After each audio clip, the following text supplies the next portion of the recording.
there and welcome back to my YouTube channel. My name is Deepa Robbins from Designs by D, and today I have another Make the Cards Challenge post.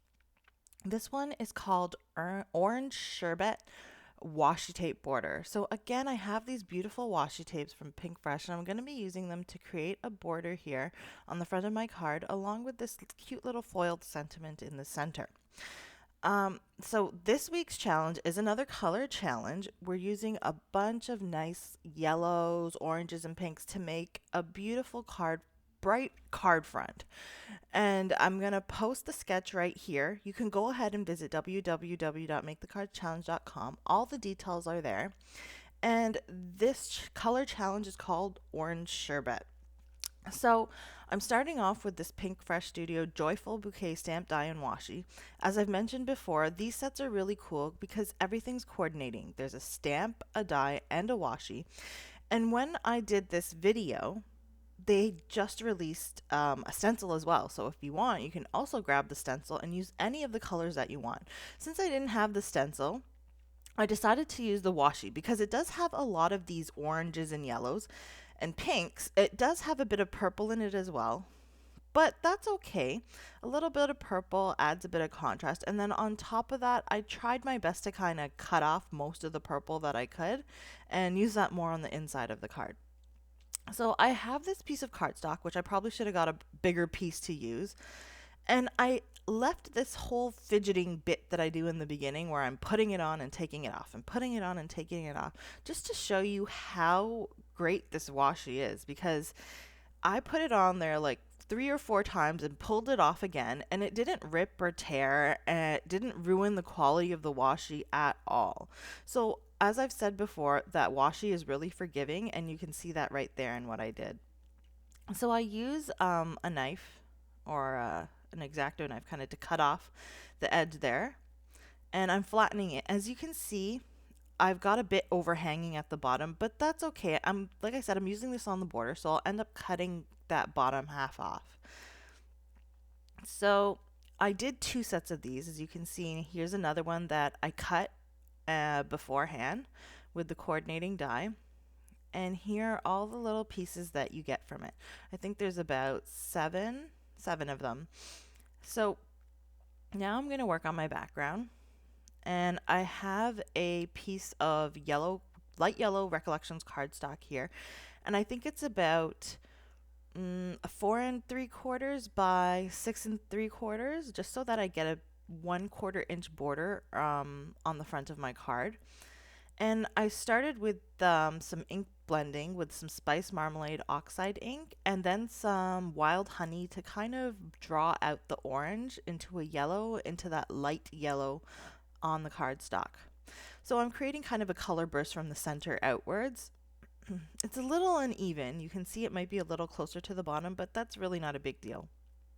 And then I'm going to use the power of these oxides with some water, sprinkle some water on top, and take off the little droplets, and you can see you get that little water droplet effect there.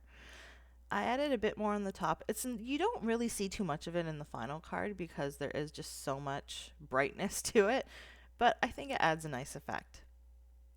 Now I have these PinkFresh Perfect Sentiments foil plates and dies.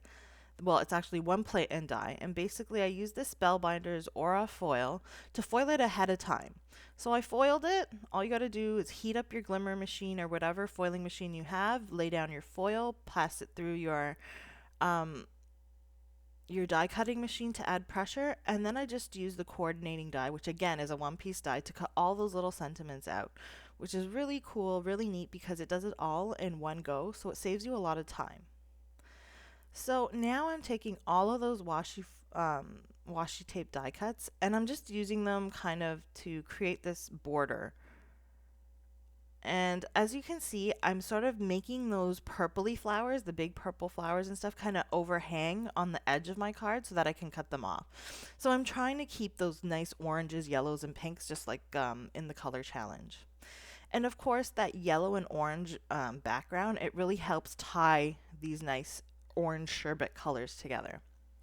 So I did lay those 2 big bouquets down flat with some Barely Art glue, and then I'm popping up the rest of all these little washi tape pieces with some foam squares so that it has a bit of dimension. Now my foam squares aren't that big, as in like they're not that thick.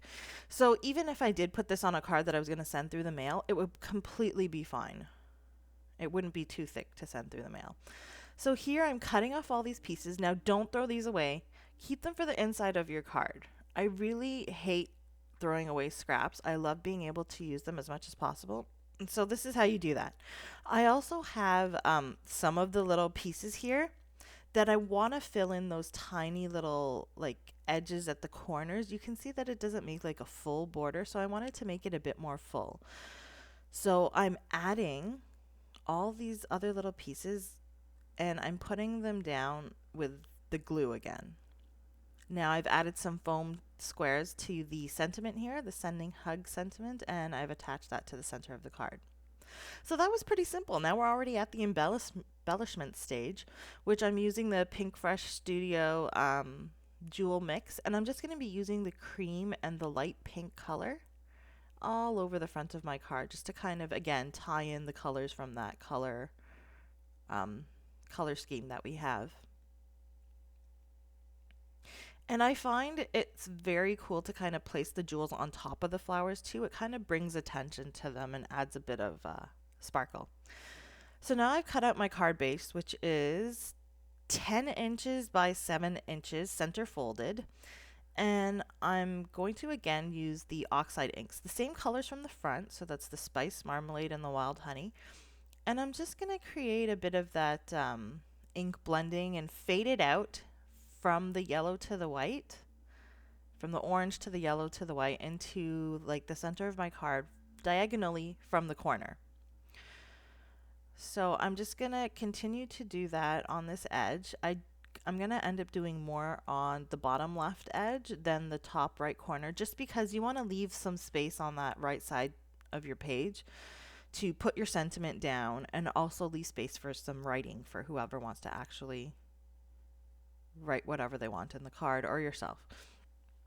And so here are the little pieces, and I'm going to take a few of them. So you see these are all the purple pieces that I cut off, which is okay because this is the inside of the card. So I'm just going to lay those down on the corners, which adds interest to the inside of the card, and it also coordinates the front of your card to the inside of your card. This is the best way I find to do it. You're not starting a new project and doing something completely new. You're just using your scraps. So not only are you using up stuff and not wasting what you already have, but you're not going through any extra effort to make this inside of your card, which I find is the best way to do it. So I have these two other smaller flowers, which I'm going to add to the top right corner. So I basically have the same kind of pattern on one side and then the other side, just one is a bit bigger than the other. And then I'm going to go ahead and use the Altenew engraved flowers stamp set. Now I'm just using this for the sentiment. It has a nice sentiment in here for friends, so I thought I'd use that. And I'm going to mask off the sentiment, which I normally do. I have the bigger word, which I'm going to use some Distress Oxide Kitsch Flamingo. That's one of the newer colors, which I haven't really used much, so I'm excited to use it. And I've just stamped out that beautiful there. It looks very nice. So now I'm going to mask off the beautiful because I've already stamped that down, and I'm going to use some VersaFine Clair Nocturne ink to stamp out the rest of the sentiment. So this really makes that larger word that's in a different font kind of stand out. And it ties in the color scheme because we don't have much pink on the inside here. So we have Life is Beautiful with Friends Like You. And then all that's left here, I did let that dry. Keep in mind, VersaFine Clair takes a little longer to dry. You have a whole bunch of white on the inside of the card and you don't want to ruin it. So I used some strong tape to adhere the card front, leaving that 1/4 inch border. And this is the final result that you get. It's a very nice, bright, sparkly card with a beautiful inside that completely matches the front. So I hope you were inspired today by this card that I made for the Make the Cards Challenge, Color Challenge, which is Orange Sherbet this week. Go ahead and visit the blog, the website, take a look at everybody else's work, get inspired, and link up your designs because you do have a chance to be featured as the card creator of the week. And furthermore, if you liked my video, please go ahead and give me a thumbs up and subscribe to my channel. Maybe you want to hit the notification bell and you can be notified of any new videos that I post. And please, if you have a chance, I have a subscribe button down here along with a couple other videos. Please check out my blog. There's a whole bunch of other videos and posts in there for inspiration. And I usually always include a video for the most part. So I find that videos are way more helpful than written blogs because sometimes the written word is kind of hard to interpret versus actually seeing it done on video. So please take a look at my blog, subscribe, join the challenge, and I hope you have a great day. Bye.